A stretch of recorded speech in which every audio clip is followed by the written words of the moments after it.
Again, we bring you another chapter of Edgar Rice Burroughs' amazing history of Tarzan of the Apes, the astounding record of a superman who became the master of beasts and the mighty monarch of the African jungle.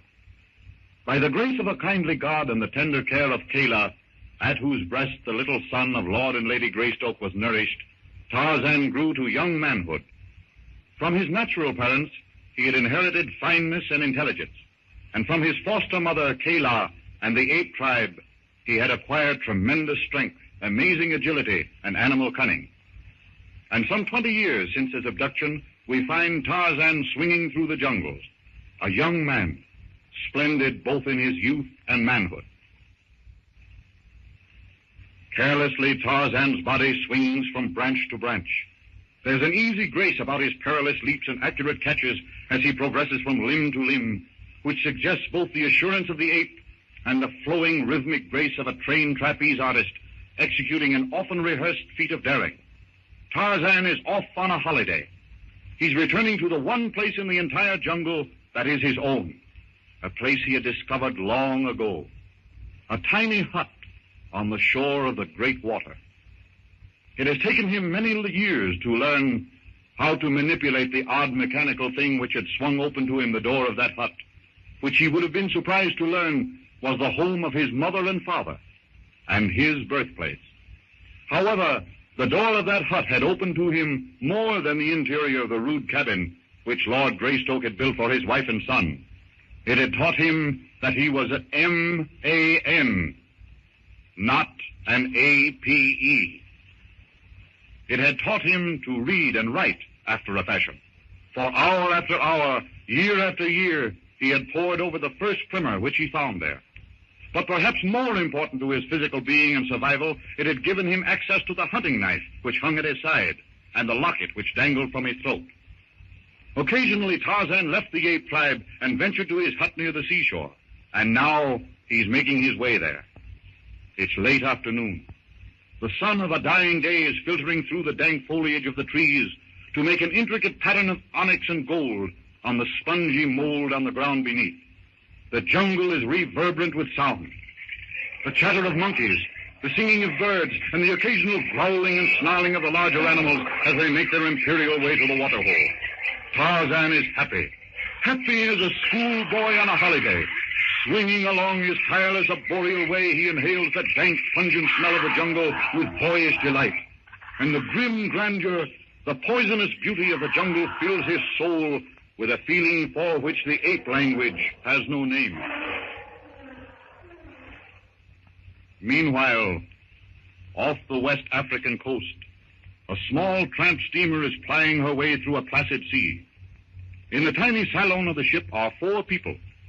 Professor Porter, an old savant who exists in the present but lives in the archaeological past. His daughter, Jane, a beautiful girl whose charm is not only that of beauty but of wholesome loveliness and intelligence. Of these charms, the young man of the group is fully aware. He is William Cecil Clayton, a young Englishman, typical of the blond, blue-eyed Oxford gentleman, and eldest son of Lord Greystoke. The other man in the salon is the captain of the ship. What are you reading, Father? Yes, of course, my dear, of course. I asked you what you were reading. Sorry. A book, Jane. One of those dusty ones that you persist in believing gives me my hay fever. It's called Africa Cristana. Morchilli wrote it in 1816. Only 1816? That's rather current fiction for you, isn't it? Well, a man ought to keep up with modern literature, or he's liable to become an old fogey.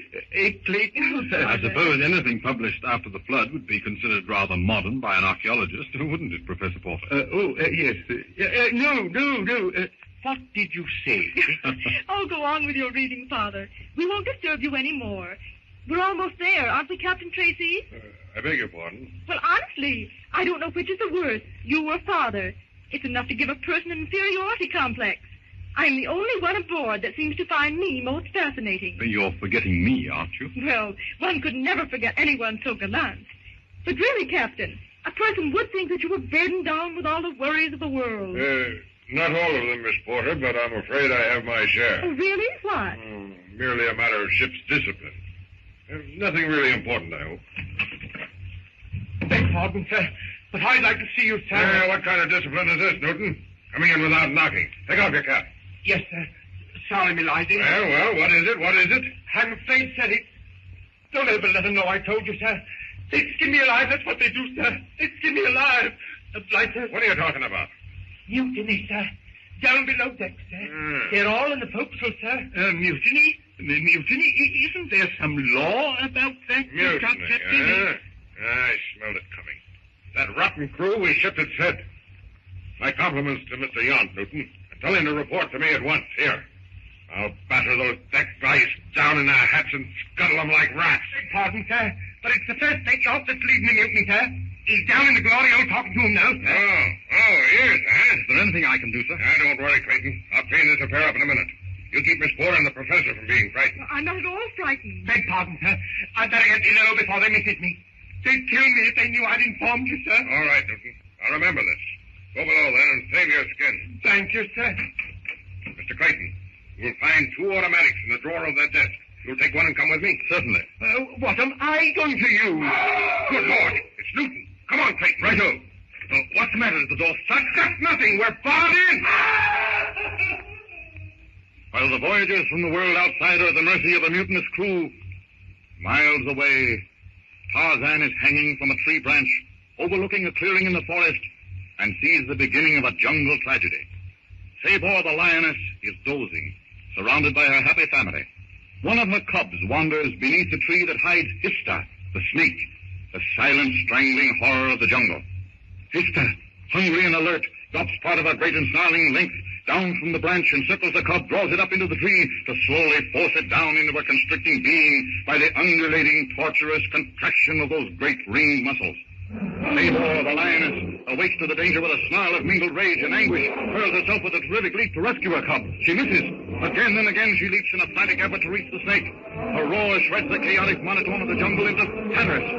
Sabor's bestial anguish moves Tarzan to pity.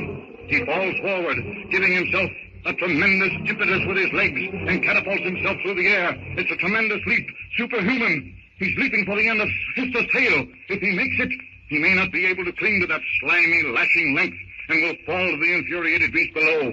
He won't make it. He won't. He does. He slips. He slips. He holds. His weight nearly jerks Hista loose from the branch. Like lightning, Hista contracts to lash him to the ground. But Tarzan lets go, drops to the branch beneath. Grasping it just in time, he falls fast. He dangles for a brief moment, but just for a moment. A snarl warns him. He's hanging close enough to the ground to be in reach of Sabor's vicious leaps. He pulls himself up to the branch. The tip of one of Sabor's claws cuts a tiny gash in his heel. He stands on the branch, gathers himself for a leap. Oh! Hista, sinuous body, slaps itself around his waist, tightens, then slowly commences to draw him up to the branch above, where it can hold him fast against the branch and exert a terrific pressure which will crush him.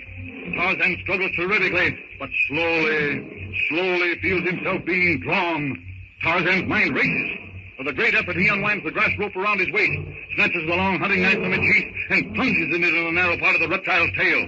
The snake writhes, but doesn't lose its hold. Hastily, Tarzan works the blade through the resisting muscular strength until the handle protrudes at one end and the blade at the other. The serpent's agony has caused it to lose the distance it's gained in drawing Tarzan to the branch on which it lies. Tarzan is on the level with the branch from which he's drawn. Hurriedly, he ties the rope above the knife, letting it slide down the snake's body until the knife keeps it from slipping. Then, working like a madman, he snubs the rope around the branch. Hista strains. The branch creaks ominously, but doesn't break. The pain of pulling against the knife in his body makes Hista slowly release its hold on Tarzan. Unable to let go of the branch above and secure to the one below, the great serpent is all but powerless. Its body is stretched up almost straight. Its dreadful leverage is gone. Tarzan climbs up the trunk of the tree, gains the upper branch. The cub is still struggling feebly. Tarzan, still clinging to the tree, extends his legs out, locks them around the branch and Hista's neck in what is known in wrestling as a scissors. He applies the pressure of those powerful legs. Harder, pulling the lion cub from the mouth of the reptile with one free hand. Hista's great mouth opens wider and wider, no longer eager to keep her prey, only anxious to escape the pressure of those powerful legs. The cub is free. Tarzan swings down, drops the cub gently on the ground and up again on the branch before Sabor can hurl herself upon him. Sabor, Seeing her cub restored, pounces upon it, licking it, turning it over gently, worried. The cub recovers its breath and whimpers. Convinced that her offspring is safe, Sabor turns her attention to the thing up in the tree. Tarzan sits panting. Strange that after his good deed, Sabor should be anxious to factor into ribbons. Jungle gratitude. However, undismayed, Tarzan looks down into the baleful eyes and snarling face of Sabor. There's an ominous creak, a splintering. The limb under Tarzan is given way. He's falling into the merciless fangs and terrible claws of Sabor. He grasps a small branch. It breaks. Tarzan plunges downward, falling to the ground. He strikes the ground. On his head and shoulder, he lies still, unconscious.